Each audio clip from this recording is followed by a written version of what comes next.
आज हम एक नई वीडियो में आप सभी लोगों का बहुत बहुत स्वागत करते हैं। तो इस वीडियो में हम थोड़ा डीपली रेडको जो कंपनी है उसके चार्ट जो हमारी स्क्रीन पे है इसके बारे में थोड़ा सा हम डीपली एक रिसर्च करेंगे और हम देखेंगे कि लॉन्ग टर्म में किसी कंपनी के शेयर को हम जब खरीदने का व्यू जो बनाते हैं तो क्या क्या उसमें देखते हैं, प्रोस्पेक्ट करते हैं और कंपनी के फंडामेंटल हो गए, टेक्निकल जो उसके व्यू हो गए, सारे व्यू को हम एक बार नज़र में रखते हैं। तब एक फाइनल हम लोग डिसीजन बनाते हैं कि इस स्टॉक को हमको परचेज करना है और लॉन्ग टर्म में ये हमको क्या रिटर्न देगा, कितना रिटर्न देगा, कितना हमें इन्वेस्ट करना चाहिए। ये सारे पैरामीटर हमारे इसमें रहते हैं। तो हमारे पास में एक किसी कंपनी का जो मेन इम्पोर्टेंट जो पार्ट होता है वो फंडामेंटल होता है।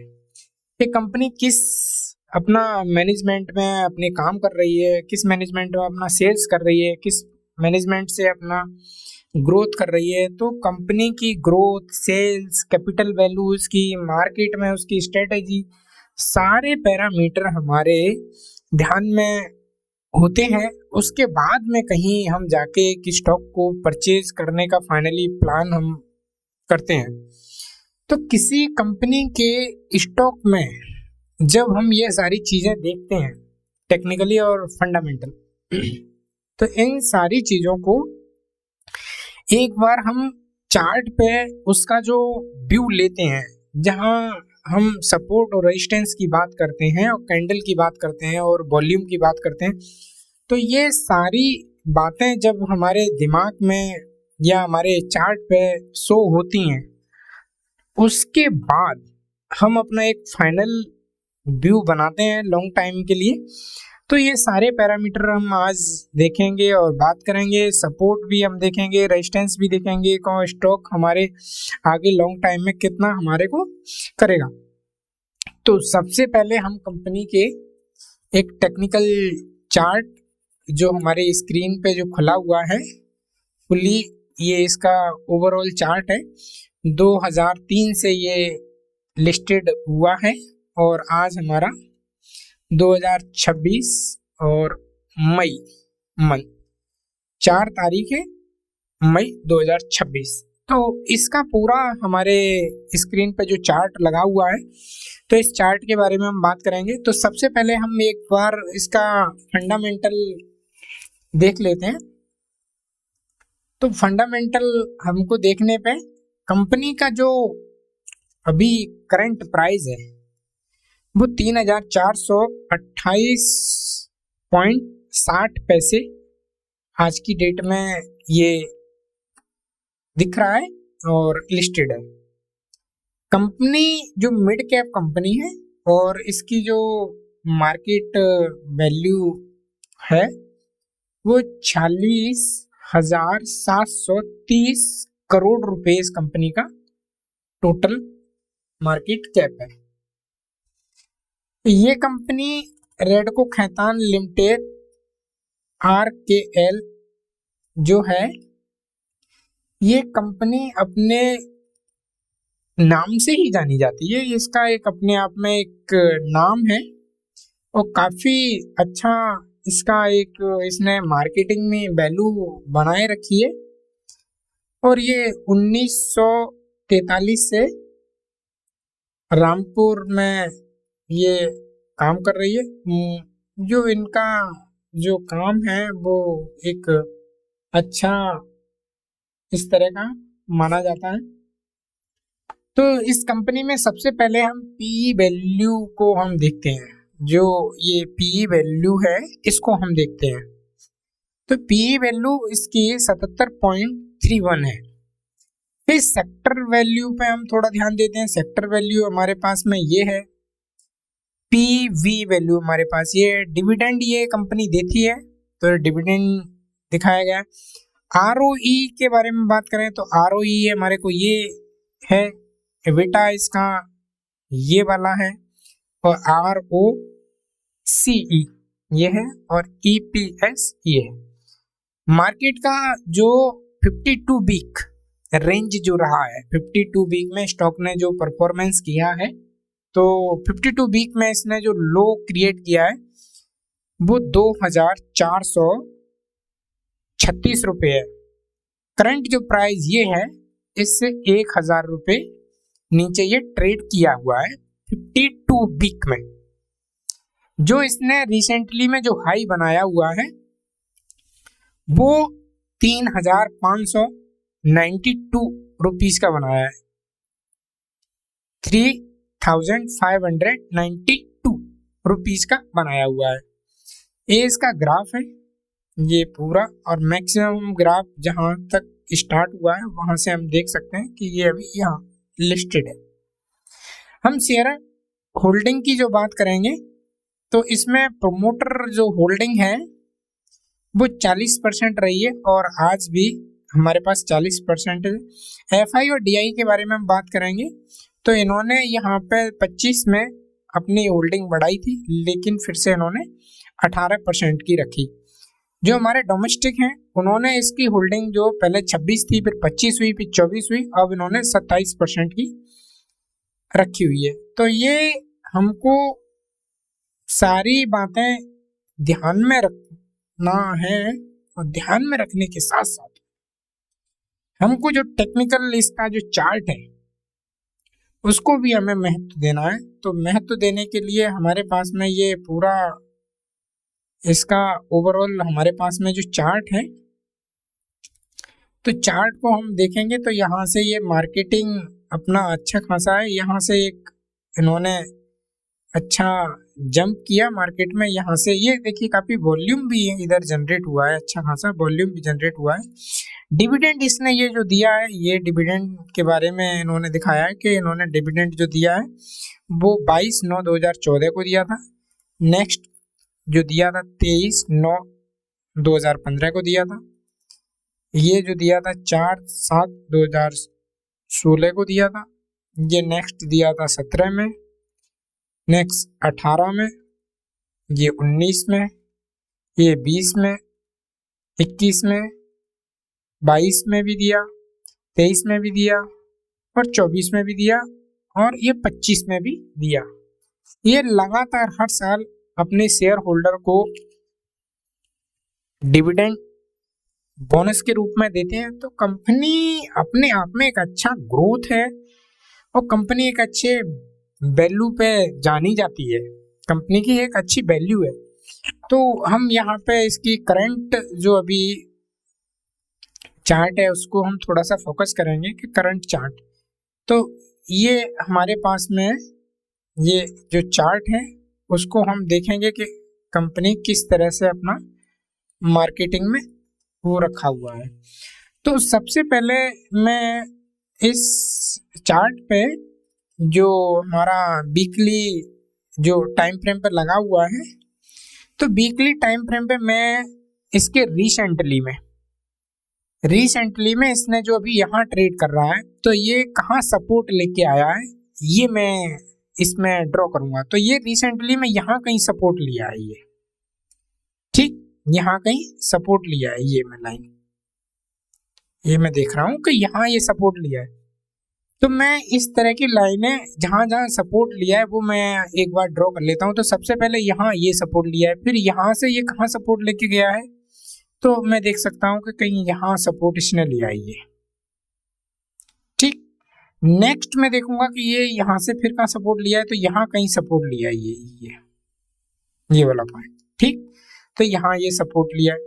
नेक्स्ट जो है फिर कहाँ सपोर्ट लिया है, यहाँ के बाद में कहीं ये यहाँ सपोर्ट लिया है ये, ठीक। तो यहाँ सपोर्ट लिया। नेक्स्ट यहाँ के बाद में यहाँ सपोर्ट लेने के बाद ऊपर गया, फिर ये कहाँ सपोर्ट लिया, फिर कहीं यहाँ सपोर्ट लिया ये, क्लियर। यहाँ के बाद में फिर कहाँ सपोर्ट लिया है, ये यहाँ कहीं लिया है, क्लियर। उसके बाद में लास्ट ये रिसेंटली यहाँ ये सपोर्ट लिया है ये, क्लियर। तो मेरे को पूरे चार्ट में मैंने सिर्फ सपोर्ट ड्रॉ किए हैं, और बैक में जहां करंट प्राइस आज जो ट्रेड कर रहा है 3428 रुपये 60 पैसे पे, वहां से मैंने सपोर्ट देखे हैं तो सबसे पहले ये सपोर्ट यहाँ लिया, फिर ऊपर निकला। इससे पहले कहाँ सपोर्ट लिया? यहाँ। इससे कहाँ लिया? यहाँ। तो इस तरह से मैंने ये सारे के सारे ड्रॉ किए। तो आप अब लास्ट में जो फर्स्ट नंबर का है, मैं यहाँ पे इंडिकेट कर देता हूँ, ये मेरा फर्स्ट कहलाया जाएगा, ये फर्स्ट है। तो फर्स्ट ये सपोर्ट लिया है यहाँ मार्केट, इसमें सपोर्ट लिया, सपोर्ट लेने के बाद में ऊपर गया, ऊपर यहाँ पे जो फेस किया, जो ये रेजिस्टेंस फेस किया, और रेजिस्टेंस फेस करने के बाद में ये स्टॉक ऊपर निकल गया, और ऊपर निकलने के बाद में यहाँ पे इसने फिर से हल्का सा ये रेजिस्टेंस फेस किया, ये रेजिस्टेंस फेस किया। रेजिस्टेंस फेस करने के बाद में ब्रेकआउट दिया, ब्रेकआउट देने के बाद में फिर से रेजिस्टेंस फेस किया ये, और रेजिस्टेंस फेस करने के बाद में फिर से ब्रेकआउट दिया, लेकिन स्टॉक जो है बाइंग जोन में नहीं जा पाया, या सेलर जो है बहुत ही ज्यादा एग्रेसिव थे और उन्होंने सेल बहुत पैनिक होके किया, ये कह सकते हैं। तो यहाँ स्टॉक फिर से बैक में या सेलिंग में फंस गया और स्टॉक अपना फिर से लिया। तो यहाँ देख सकते हैं कि जहां ब्रेकआउट किया था वहीं स्टॉक ने फिर से होल्ड करने की कोशिश की है, लेकिन होल्ड नहीं कर पाया और फिर से स्टॉक अपने सेल जोन में, और जहां प्रीवियस में यहाँ जो इसने स्टॉक ने जो सपोर्ट लेने के बाद में जहां रेजिस्टेंस फेस किया था, यहाँ फिर से स्टॉक ने अपने आप को सपोर्ट किया। सपोर्ट करने के बाद में स्टॉक ने पुनः फिर से निकलने की कोशिश की। तो यहाँ जहां इसने स्टॉक ने एक सपोर्ट लेने की कोशिश की, वहां फिर से रेजिस्टेंस फेस किया, ये आप देख सकते हैं, ये रेजिस्टेंस फेस किया। तो यहाँ जो रेजिस्टेंस फेस किया, ये पॉइंट, ये रेजिस्टेंस फेस किया, ये वाला, ये, तो ये रेजिस्टेंस फेस किया। तो यहाँ रेजिस्टेंस फेस करने के बाद में स्टॉक पुनः फिर वहां रेजिस्टेंस फेस करने लगा, जहां यहाँ किया था वही चीज यहाँ पे होने लगी। तो स्टॉक में फिर से रेजिस्टेंस, इसी जोन में फिर से रेजिस्टेंस फेस करने लगा यहाँ। क्लियर? अब स्टॉक यहाँ पे रेजिस्टेंस फेस करने के बाद में स्टॉक ने एक अच्छा खासा बुलिश मोमेंटम दिया, और यहाँ पे वॉल्यूम भी काफी अधिक जनरेट हुआ। यहाँ वॉल्यूम आप देख सकते हैं कि वॉल्यूम भी यहाँ पे एक अच्छा खासा वॉल्यूम भी जनरेट हुआ है, यहाँ ये वॉल्यूम भी जनरेट हुआ। तो वॉल्यूम जब जनरेट हुआ तो स्टॉक ने अच्छा खासा मूवमेंट दिया, और मूवमेंट देने के बाद में स्टॉक फिर से सेलिंग प्रेशर अधिक होने के कारण स्टॉक ने फिर से सेल जोन में, और अपने आप को प्रीवियस जहां स्टॉक ने जो ये सपोर्ट लिया, वो ये रेजिस्टेंस था, जहां सपोर्ट लिया वो रेजिस्टेंस था। स्टॉक यहां से पुनः यहां अपना ब्रेकआउट देने के बाद में यहाँ फिर से सपोर्ट लिया, और सपोर्ट देने के बाद में फिर से यहाँ पे सेलिंग प्रेशर अधिक होने के कारण सेलिंग कैंडल आप देख सकते हैं। यहाँ जो सेलिंग कैंडल जो क्रिएट हुई, ये वाला, ये जो कैंडल जो क्रिएट हुई है, ये वाली, ये देख सकते हैं, मैं लाइन ड्रॉ करता हूँ, ये ठीक। तो ये जो सेलिंग कैंडल जो क्रिएट हुई, तो ये जो कैंडल है ये वाली, जिसमें बिग ज्यादा है, तो यहाँ सेलिंग प्रेशर काफी अधिक रहा। तो यहाँ से स्टॉक ने एक इस तरह का मूवमेंट रहा कि स्टॉक ऊपर जाने की कोशिश रहा, फिर से सेलिंग रहा, फिर से ऊपर जाने की कोशिश रहा, फिर से रहा, और यहाँ एक स्टॉक ने अच्छा खासा ये पॉइंट पे, इस वाले पॉइंट पे एक अच्छा खासा एक सपोर्ट लिया, और यहाँ से वॉल्यूम फिर से अच्छा वॉल्यूम आया, और अच्छा वॉल्यूम आने के बाद में स्टॉक ने एक अच्छा मोमेंटम क्रिएट किया, यहाँ देख सकते हैं। क्लियर? यहाँ से स्टॉक ने अपना अब मोमेंटम चालू रहा, और बाइंग इतना अच्छा बाइंग हुआ कि स्टॉक के प्राइस कंटिन्यू एक अच्छे खासे, जहां ये प्राइस है 1632 से लेके और 2588 रुपए तक स्टॉक ने एक न्यू हाई क्रिएट किया। इसके बाद में फिर से सेलिंग प्रेशर काफी अधिक रहा। पहला ही कैंडल में, ये वीकली कैंडल है, तो पहले ही कैंडल में इन्होंने शो कर दिया कि स्टॉक अब डाउन ट्रेंड में है, और फिर से यहाँ कहीं ना कहीं यहाँ इस वाले पॉइंट पे यहाँ क्रिएट किया और फिर से स्टॉक ने सपोर्ट लिया। सपोर्ट लेने के बाद में स्टॉक पुनः एक न्यू हाई क्रिएट किया और स्टॉक आज की डेट में यहाँ पे सपोर्ट लिया जो प्रीवियस में स्टॉक ने जहाँ पे यहाँ जो रेजिस्टेंस फेस किया था, वहीं आज कहीं ना कहीं स्टॉक यहीं पे एक सपोर्ट लेने के बाद में स्टॉक अप की तरफ निकला है। तो ये पूरा एक जो सिनेरियो जो जनरेट हुआ है, ये हम लोग कह सकते हैं कि स्टॉक में किस तरह के मोमेंटम रहे हैं। क्लियर?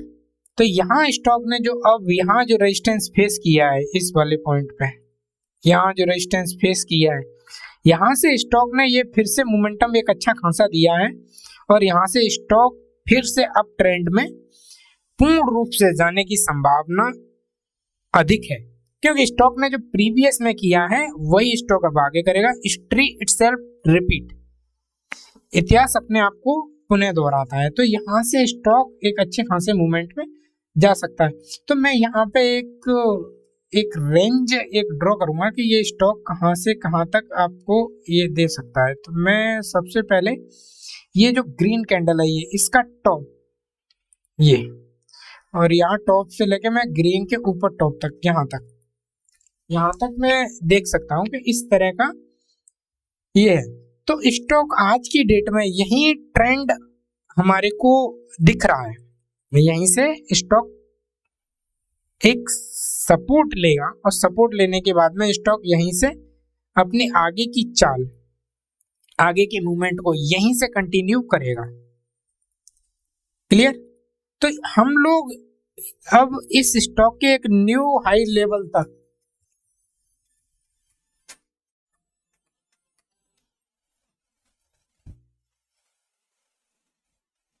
यहां से स्टॉक अपने न्यू हाई लेवल पर जाते हुए हम देख सकते हैं। तो स्टॉक को हम जब इस तरह से एनालिसिस करते हैं तो स्टॉक में काफी इंपॉर्टेंट होता है कि एक उसमें टाइम फ्रेम, जो मैं यहाँ पे वीकली टाइम फ्रेम पे हम इसको यूज किया हूँ। वीकली टाइम फ्रेम पे जब हम वीकली टाइम फ्रेम पे यूज करते हैं तो हमारा प्रोस्पेक्ट होता है कि हम उसको लॉन्ग टाइम में हम देख रहे हैं, उसका लॉन्ग टाइम में देख रहे हैं, क्योंकि हमको शॉर्ट टाइम में नहीं देखना है। हमको कोई इंट्राडे या स्कैल्पिंग या इस तरह के हमको नहीं जो प्ले करने हैं, हमको लॉन्ग टाइम के लिए देखने हैं। तो लॉन्ग टाइम में हमारे को स्टॉक यहाँ से एक अच्छा खासा मूवमेंट देखने को मिल सकता है यहाँ। क्लियर? तो इस तरह से देखते हैं। अच्छा, मैं इस चार्ट को पूरे को आपको डेली टाइम फ्रेम पे शिफ्ट करके दिखाता हूँ। सारे के सारे मेरे इंडिकेटर वही रहेंगे और मैं कुछ भी चेंज नहीं करूंगा, आप सिर्फ ये देखिए। तो सबसे पहले आप इस वाले को देखिए, यहाँ स्टॉक ने एक बार रेजिस्टेंस फेस किया, फिर कंटिन्यू यहाँ रेजिस्टेंस फेस किया, उसके बाद में यहाँ फिर से सपोर्ट लिया है, देखिए ये, और यहाँ से फिर, और यहाँ फिर से जो सपोर्ट ले रहा है और सपोर्ट लेने के बाद में स्टॉक एक अप ट्रेंड की तरफ यहाँ से मूव करने की संभावना 100% है स्टॉक में। एक वॉल्यूम भी यहाँ आप देख सकते हैं, वॉल्यूम कैंडल जो जिस तरह से क्रिएट हो रही हैं, तो वॉल्यूम हम कैंडल से भी एक आइडिया हम ले सकते हैं कि वॉल्यूम को हम लोग इग्नोर नहीं कर सकते ना। वॉल्यूम को कोई छुपा सकता है, वॉल्यूम छुप नहीं सकता है। जिस हिसाब से ट्रेडिंग हुई है वो हमको वॉल्यूम में दिखती है। वॉल्यूम वेरी पावरफुल इंडिकेटर है, ये जान लीजिए। वॉल्यूम में जो भी हलचल होगी वो वॉल्यूम में जरूर दिखेगी, चाहे सेल हो या बाई हो, वो जरूर दिखेगी। सेल या बाई को हम छुपा नहीं सकते हैं, वो वॉल्यूम में रिफ्लेक्ट होगी। तो यहाँ आप देख सकते हैं। अच्छा, पीछे हम देखेंगे कि पीछे स्टॉक में क्या क्या मोमेंटम रहे हैं। तो यहाँ फिर से देख लीजिए, यहाँ यही मोमेंटम यहाँ रहे हैं, यही मोमेंट, ये डेली टाइम फ्रेम पे है, ये जो है डेली टाइम फ्रेम पे कैंडल है। तो आप देख सकते हैं, यहाँ आप देखिए डेली टाइम फ्रेम पे, आप यहाँ देखिए, ये देखिए, ये देखिए, ये देखिए, अब नेक्स्ट ये देखिए। ठीक, तो इस तरह से जो स्टॉक है, स्टॉक में जो मोमेंटम है, तो आप देख सकते हैं यहाँ पे, ये आप बिल्कुल साफ इंडिकेट दिख रहा होगा कि स्टॉक ने जहां जहां लिए जहाँ जहाँ इस तरह से मूवमेंट की है वहाँ बिल्कुल इंडिकेट, यहाँ देखिए, ये देखिए, ये वाला, ये देखिए। तो इस तरह से स्टॉक में जो मोमेंटम हुए हैं, स्टॉक में जो भी मोमेंटम हुए हैं वो हमको ध्यान में रखने हैं, और इस तरह से हमको काम को इस तरह से करना है कि हमको एक अच्छा खासा जो है प्रॉफिटेबल हमारा अकाउंट हेल्थी रहे, प्रॉफिटेबल भी रहे और हमारा हेल्थी अकाउंट भी रहे। तो इस तरह के जो हमको सारे पैरामीटर हैं वो हमको देखने हैं, और इसी तरह से हमको सब कुछ अपने फेवरेबल कार्य में इन सबको रखना है, क्योंकि हमको कहीं ना कहीं अगर हम इसको देख रहे हैं और हम कर रहे हैं तो हम अपने एक अच्छे हेल्थी अकाउंट के लिए कर रहे हैं, कि जिससे हमारा अकाउंट हेल्थी रहे और हमारे अकाउंट को एक अच्छा प्रॉफिट मिले। तो आप लोग इस स्टॉक के बारे में जैसा भी आपको लगा, नेक्स्ट टाइम में आप इस स्टॉक को क्या देखते हैं, किस तरह से आप करते हैं, तो ये मुझे कमेंट्स में ज़रूर बताइए। और किसी तरह का कोई डाउट रहे या कोई कहीं पूछना हो तो आप ज़रूर बेझिझक पूछिएगा। मैं आपके एक एक कमेंट्स को ज़रूर पढ़ूंगा और उसका रिप्लाई मैं आपको ज़रूर दूंगा। तो आज की हमारी वीडियो यहीं समाप्त होती है। आप लोगों का बहुत बहुत धन्यवाद।